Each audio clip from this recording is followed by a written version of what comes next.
So I'm halfway through the cashmere version of the Cattails scarf, and I've just made the turn to start decreasing. So I've done started with my tail and come along and done all my increases. So I'm at the fullest point, and I have a couple of errors that I found. So some of them I'm going to fix, and some of them I'm choosing not to. So for the first thing was, I found right down here this little tiny thread where I didn't catch all the plies, and I hate that. So that one I am going to choose to fix. And well, as we were talking, or as I was flipping things around, my needle came out, and it's a short ring here, a short cable. So that's fine. I was going to take it out anyway. And I'm going to go, just because that's too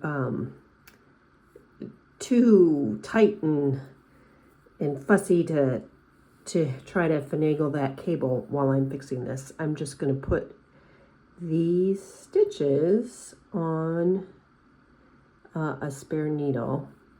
And then I've isolated already that this is the stitch where I'm going to come down and fix this little error. So this is how you really fix any kind of garment or accessory or knitting that you want to go down and fix something in a row below. And this one's going to be relatively easy, because all I have to know is, if you've never heard the term read your knitting, well, this is what reading your knitting really helps in this situation. I know that most of my stitches here are knit stitches. So when I go back, it's just going to be knitting these stitches back up. But it's when I come to these little, the little slip stitch rows that I don't even have to remember. But because if I can read my knitting, I can see, well, that's, that is you can tell which ones are the knit stitches and which ones are the slip over stitches. So let's just try this, and I'll show you what I'm going to have to do here to fix this stitch. So I always try to look within a section to check my stitches to make sure everything's okay before I move on. And I was doing this in front of the TV last night and was engrossed in our movie and did not do that step. So I've isolated. How did I isolate? This belongs to this row. And so I go up, and if I follow this row, it'd be easier if I take a tool, follow this row all the way up, then I know I've got the right stitch isolated. And I'm just going to start taking off the stitches. So I know that's a knit. Now I can tell that's a purl, and this was the slip. And then these are all just knit stitches. And I'm just going to take those all out. And I'm just using, now by the way, this little tool, a friend gave this to me, and I don't know how I ever lived without it. It's only about 4 inches long, and it's made by, Susan Bates. I was going to have to get that closer to read it, but it's Susan Bates. And on one end, there's a point, and on the other end, there's a crochet hook. And I love this. But you could use any crochet hook. And sometimes I've even used just a knitting needle end. But a crochet hook is easier so I like this end for taking out the stitches all the way down.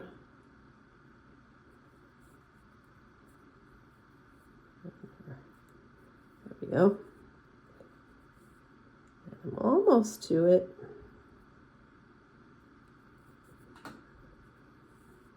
I'm coming upon my other. Okay, and again, this was a purl and then a slip. Okay, now I'm down in this level, and I just got to come down to here. And I've got 1, 2, 3, 4, and there's the culprit. And then I am going to now get that guy, get that other little ply, make sure all the plies are lined up, and see what happened here. Oh, I think the problem was this went to the stitch below. Let me take out one more stitch. That's the problem. That's where the ply. There. Now they're all together in a stitch. And now I'm going to just start the process of just going row by row, ladder by ladder. Just make sure you've got the next sequential ladder, and just crocheting, gently crocheting this all back up.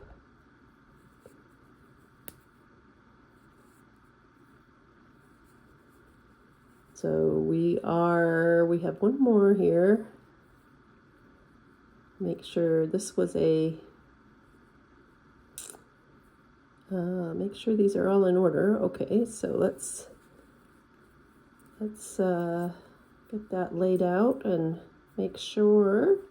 There we go. So the next one is my, the next one was, okay, now I want to make sure I don't twist my stitch. So I've got my stitch laying in the right direction, and this was the slip over.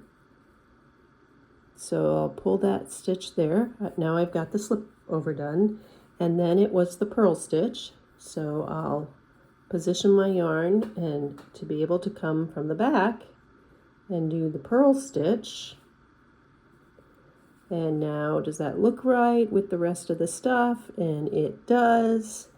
So then I'm back to just making sure all the, there we go, there's the next row. And I want to make sure that all these ladders are, like I'm not picking up a ladder up here. So I'm picking up the next ladder, and there we go. So we're back to just using the crochet hook to re-knit the stitches. Whoops. Grabbed a couple more. Okay. Pull that through. Make sure we're seeing what we need to see here. And pull this through. And my little hook came out of there. Okay, I got my stitch again. Pull it through. Pull it through.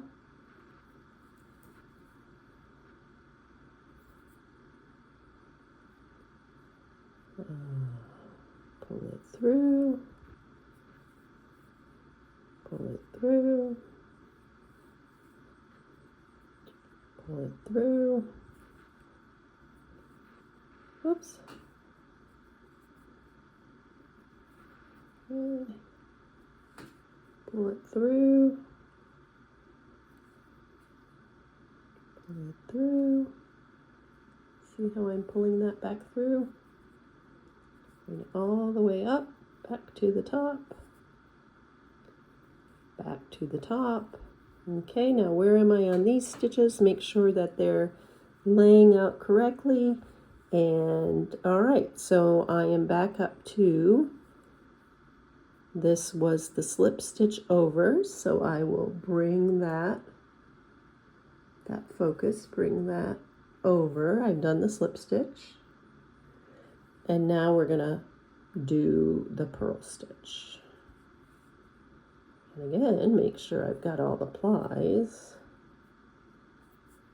No, I don't. Get this guy lined up. Gonna go in, there we go. Okay, bring that over.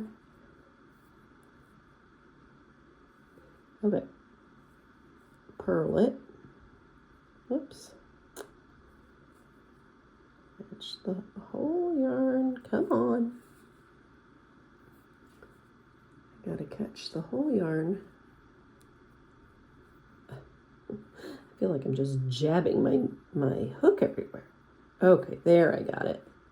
And then I had a couple more rows. I have, in fact, 2 more rows. Knit, knit. Oh, and my needle came out. That's okay. I'll use this temporary needle just to make sure I got them all squared away. This one yanked it a little bit, so I get that guy back. Okay, got it situated the right way. There we go.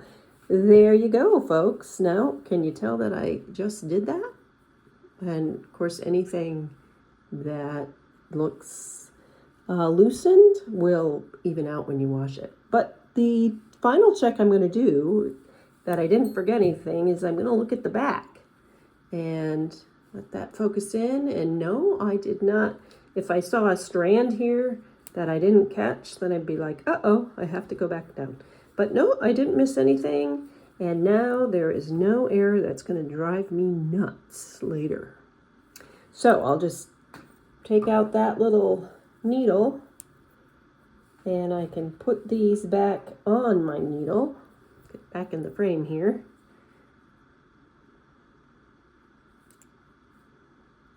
And then make sure I get them on there correctly. Okay, then I can go back to what I was working on. And that was, I was finishing up this purl row and stopped it. That one I put the stitch back on in the wrong direction, no big deal. I'll just get it and I'll just finish my row. So that was an error that I wanted to fix. Now I'm going to show you an error I found that I decided not to fix because I don't believe anybody's going to be able to tell the difference and I'm short on time. So this is the second sample I'm making. I'm making it out of the camel. And I think I said I was watching TV, and one of the things that kind of happens to me when I'm watching TV is on these repeats, you have, 3 sections of repeat and then this little section, the slip stitch section. And sometimes I get losing count and I might add in an extra increase. And I did that 3 different times. So that when I got done, I did not have the 55 stitches, I had 58. But you know what I did? You start with 7 stitches when you get to after the first little slip stitch section. And then you're adding 4 stitches. So this is 7 when you're all done. Then you're adding 3 plus 1 more. So that's 11 plus 3 plus 1 more. That's 15, right? Yes. And so every section I know how many stitches there should be because I'm just adding from 15, there's 4 more, there's 19. Well, in this section, I added a couple times. When I added an extra one. So I know there's an extra stitch added here because I also counted the stitches and there's 20 stitches. And I did the same thing here. And I did the same thing up here. I was not paying attention. But I'm not going to rip it out because I have enough yarn and nobody's ever going to know the difference. And it's not going to look any different. And all I'm going to do is I'm not going to go back and rip all that out for that. And I think even on this section, I maybe added a couple extra rows. But you know what? In the big scheme of things, I can't really tell. And I maybe did it here. But I'm not sure, and I can't tell. I mean, I could count the rows. And it's that's the kind of mistake I'm not going to fix. But what I am going to do is, okay, so the pattern said I was going to have, 55 stitches after the center point. Well, I had 58. So I know I'm going to have to adjust my count down. And I identified which sections. I don't really think it's going to matter exactly. But in this section, I'm going to just try to replicate this section decreasing as I did increasing. And I'm going to try to do it in the sections that it actually happened. So that, you know, when I get down to the critical finishing, I you know, by here, I have the right number of stitches so I can finish as it says to finish it in the pattern. So that's some fixing of mistakes, the ones that I chose to fix and the ones that I'm choosing not to fix. And nobody's going to know the difference on the ones I chose not to fix. But the one that would drive me nuts with that little thread hanging, that one, I decided that it was worth me going down and refixing. So there you go. That's a little video on mistakes, which ones you might fix and which ones you maybe choose not to.